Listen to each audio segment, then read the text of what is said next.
Namaskar, a very good afternoon to everyone. I'm Chaitanya Sharma, 32 years old, a digital marketer based out of Gurgaon. And the man standing next to me is my husband. And yes, you heard it right, he is my husband. A very good afternoon to all of you and a warm welcome from Chaitanya and me. I'm Abhishek, 42 years of age. I'm a fashion designer based out of Calcutta. I do have a brand under my name and I also teach in the fashion design department of NIFT University, Kolkata. So where should we start from? Okay, so maybe from my childhood, right? So I hail from Bhilwara, which is a very small town in Rajasthan, known for its rich textile industry, to which my father also belonged. In my family, I have my mother and two elder sisters. And trust me, if growing up in the middle class family, realizing you are a gay, had any dramatic story, that would be mine. Right from the time I can remember going to the bus stop to board my school bus till the time I passed out of my school, I have been bullied throughout.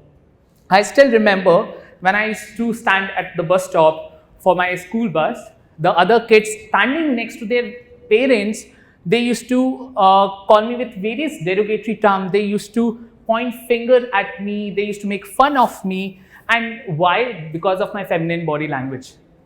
And I kept wondering, thinking if something is wrong with me or with the people around. And I did not have that many friends at the school time. So most of the time I used to play at home with my sisters, two elder sisters.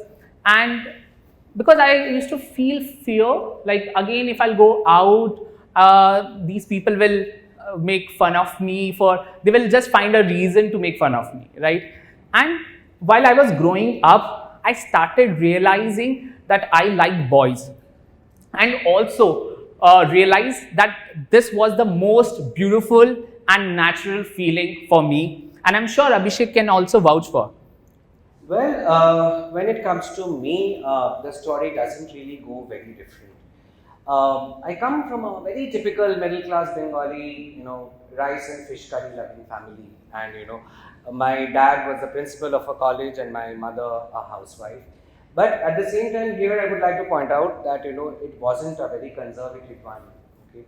We were, from the very childhood, we were taught to, be on our own, be independent, and our thoughts were given a lot of importance in the family, quote unquote, in between my family I'm talking about.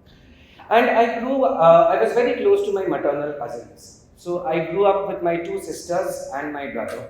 And very organically, I would gel along with my sisters and be at home with them, playing with their dolls rather than actually picking up the cricket bat and going to the field or, with my cousin brother or playing football.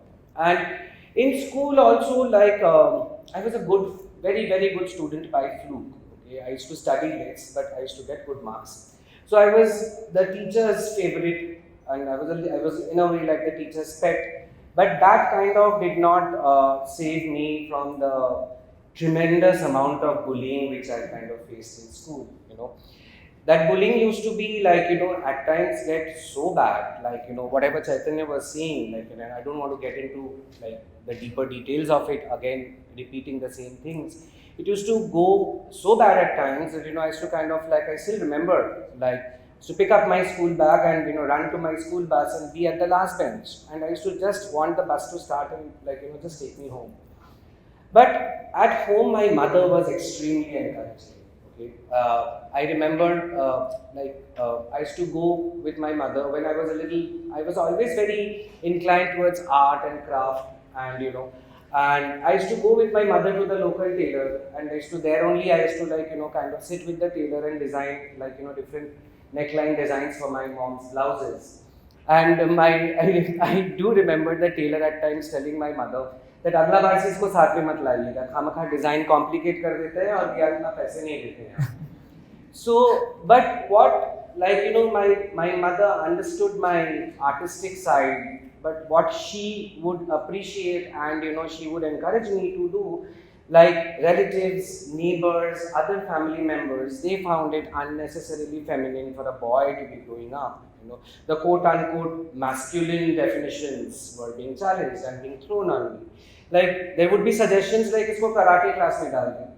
But my mom would be extremely encouraging about it. Okay, entire schooling kind of passed this way, and and that was the time I was, I was extremely, excited. I used to get very excited to see like the 70s and 80s Bollywood item songs. Like on, I don't know how many of you people, the younger generation sitting here, would know the names of Helen, Bindu, Aruna Irani, and all their costumes. I used to be like really excited, and I used to see how do they make it? Like why don't we get to see people around us wearing these and walking around? Like why is it always on the movie screen? So that was in a way kind of like building the whole fashion sensibility in me, and that I wanted to move into fashion. So as I said earlier, I was a very good student by fluke. I got very good marks in my class 10. So immediately, since I come from a very hardcore academic family, so people expected that I would be going either into medicine or engineering or something, and I said I want to do fashion design. So again, that whole set of comments started coming in. Darzi kyun banna? Like, and I'm growing, like there's a 10-year age gap between me and Chaitanya. I'm growing up in the 80s and the 90s. Okay, so that time fashion designing wasn't such a glamorous profession. So, but since my dad was a professor and he was into teaching and he kind of understood children's psychology really well, he understood that if something is forcefully put on a child, he or she will never shine. So he allowed me to take the NIFT entrance. And unluckily that year I couldn't clear NIFT. So in a way, like I had to get into St. Xavier's College with English honors, which kind of led my family to believe कि इसके sir से तो वो fashion designing का भूत उतर गया है. But little did they know that I would be completing my graduation and I would be again applying for NIFT. Okay. 2016 Diwali time. I was visiting my hometown and my sister was there, and we went out for shopping. While coming back, my sister asked me, she was driving sitting next to me, and she asked me, Chutku, do you have a girlfriend? So Chutku is my nickname. So she asked me, do you have a girlfriend? And I took a pause, and at that moment I decided I no longer want to be invisible. So I told her, I don't have a girlfriend, but I have a boyfriend. And she took a pause, but she took it really well. She accepted it really well. She was very supportive. And for good 5-6 months, we used to talk over the call, how's things going. She used to ask me if she was dating somebody or seeing somebody. At that time, I was in Gurgaon, she was in Pune. So we used to discuss over the call. And after 5 months is when me and my sister decided to tell the other family members. So we told our mother first, and she was in shock. She cried for a week almost, and she used to say why this happened in our family. And I still remember those words. She gave me advice. Why don't you try to date a girl and see, because you never dated a girl, so you don't know if you are interested or not. But I know like how strong feeling that I had for boys. So I said no, that's not possible. And after a year. Almost after a year of this is when mid-2017 is when my father got diagnosed with a brain tumor, and he got diagnosed with a 4th grade cancer. So my relative used to pressurize me, get married, because the situation at home. But at that time I was seeing somebody, and me and that guy managed everything so well. I will not say that so well, because we were in full-time job. We managed our work. We used to take my father for chemotherapy, radiotherapy every day to the hospital. Financial wise, or the mental support or emotional support, whatever is required from the family side, I was there. And I think that was the turning point in my life, when family understood that I can live with another guy and can still manage everything that any heterosexual partners will do that. So I think that was the turning point when they understood that I'm fine, I can manage things by my own, and there is nothing wrong in this. So I was accepted really well, and at home, the first person whom I actually told was my elder cousin sister, And she started laughing. And so I asked her, why are you laughing? So she said, I always knew. But this was a time when, actually, like the way Chaitanya's family also went through a crisis, this was the time when my mother also had passed away. So I lost her around like when I was 19 or 20 years old, and I was in NIFT, the first year when I was in NIFT. And I thought, hey, this was not the right time to talk about it at home. So I gave it a good amount of time. And finally, when I actually gathered my courage to tell my dad, uh, he has always tackled life in a very matured way. Okay? So I sat him down over lunch and I told him, Baba, as in Bengali you call your dad Baba. So Baba, I want to tell you something. So when I tell you, in the middle, don't stop me or ask me questions. Once I finish, you ask me whatever you want to. So moment I said that, in Bengali he said, Ami Jani, which means I know. And it ended there. Like, he did not ask me one embarrassing question.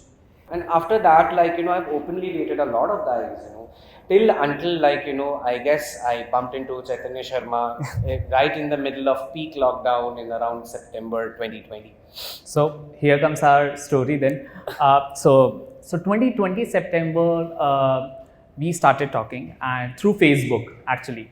So in September, on his birthday, he posted a cake cutting picture, which actually caught my attention. So I texted him, hey, hi Abhishek, wish you a very happy birthday, on which he replied, and then we started chatting from there. And that chat started and moved towards the video call, and then long video calls. And after 5 to 6 months, I guess, one day Abhishek asked me if you ever been to Calcutta. So I said, no, I never been to Calcutta for any reason. So he said, why don't you come over, let's meet.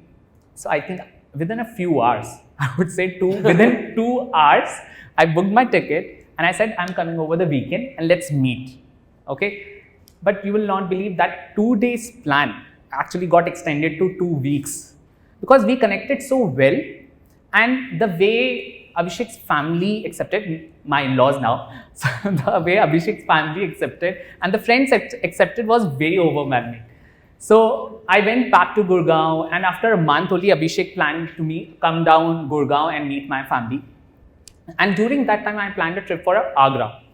Why specifically Agra? Because I remember in one of our video call, Abhishek mentioned that he always wanted to visit Taj Mahal. It's his dream with his partner. So I planned the Agra trip, and then we went to see Taj Mahal. And in front of Taj Mahal, with a ring, I proposed, Abhishek, will you marry me? And and he took a pause and he said, yes, of course I will marry you. And yeah, that was the point.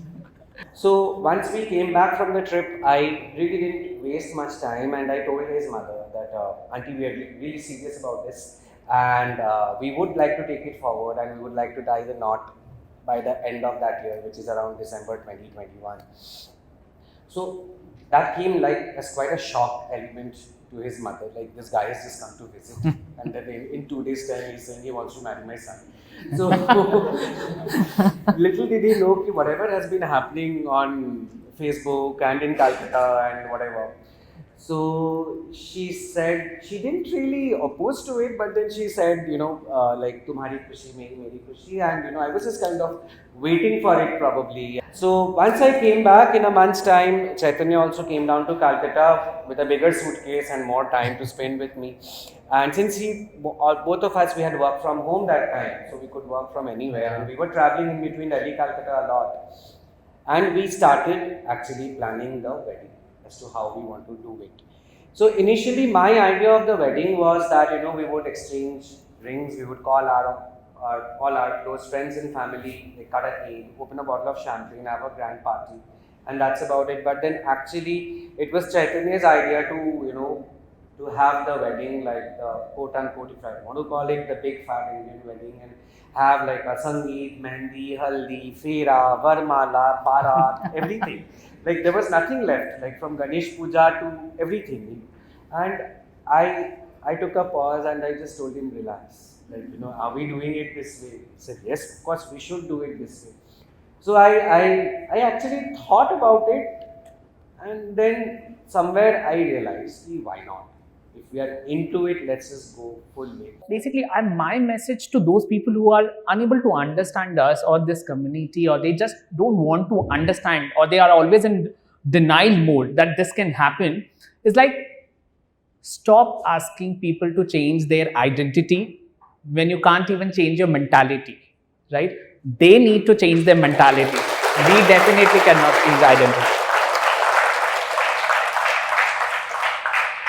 At the same time, I really want to give the message to our community members, like, there will be an instances the world might try to change you, but you know from within who you are, what you are, right?